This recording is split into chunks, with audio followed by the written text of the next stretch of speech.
Froggy Plays Soccer by Jonathan London and illustrated by Frank Remkowitz.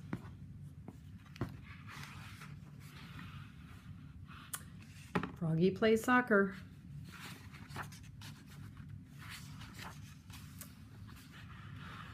Froggy couldn't sleep. He looked out the window. The full moon was rising. It looked like a soccer ball. "Tomorrow's the big game," he said out loud. "If we beat the Wild Things, we win the City Cup."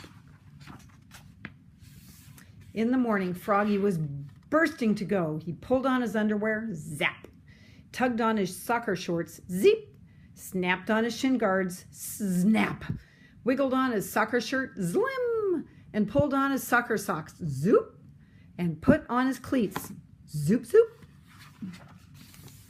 "Froggy!" called his father. Froggy's father was the assistant coach. "What? Let's go. We'll be late for the game." Froggy flopped outside. Flop, flop, flop.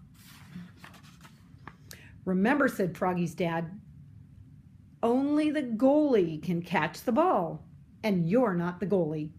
Now repeat after me. Head it, boot it, knee it, shoot it, but don't use your hands."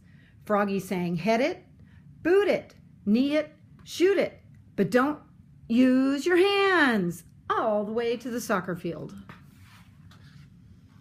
At the soccer field, the coach, Max's mother, said, "We're a team. We're the dream team." "Hooray!" screamed the dream team. Soon the game was on. Froggy was doing cartwheels. Froggy was picking daisies. Froggy was picking his nose. The ball bounced off his chest. He gave a mighty kick and missed the ball. But Max trapped it and passed it to BJ, who slammed it right into the net. Goal! It was 1-0, the dream team. Again, the two teams faced off. The whistle blew. The dream team charged down the field towards the Wild Things. Froggy was tying his shoe. Froggy's dad was yelling, "Defense! Defense!" The ball hit Froggy in the head, bonk, and knocked him down. He was great at defense. At halftime, the dream team held the lead.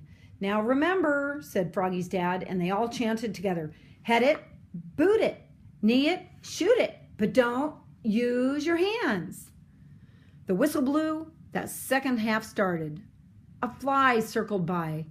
"Froggy!" called the coach. "What?" "Keep your eye on the..." Thwap! The ball smacked him in the eye. Froggy was mad now. The Wild Things were stampeding, and Matthew, the dream team's goalkeeper, was chasing the ball. Now the goal was unguarded. This was Froggy's chance. He leapfrogged over Travis. He leapfrogged over Matthew. He leapfrogged over the Wild Things forward, who was firing the ball. And what a save! Froggy caught it right before the net, but uh-oh, he used his hands. "Oops," cried Froggy, looking more red in the face than green. He looked so silly, the dream team laughed, but not for long. The penalty for using hands was a free kick at the goal for the Wild Things.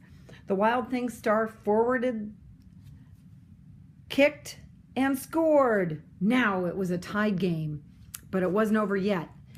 And when there was 1 minute left, the crowd went crazy. The clock was ticking. The ball was coming right towards Froggy. "Froggy!" yelled his dad. "What?" But Froggy knew what to do. He jammed his hands in his armpits and he stuffed them in his pockets. He stuck them in his mouth, and then he power kicked the ball so far down the field that it bounced over the goalie's head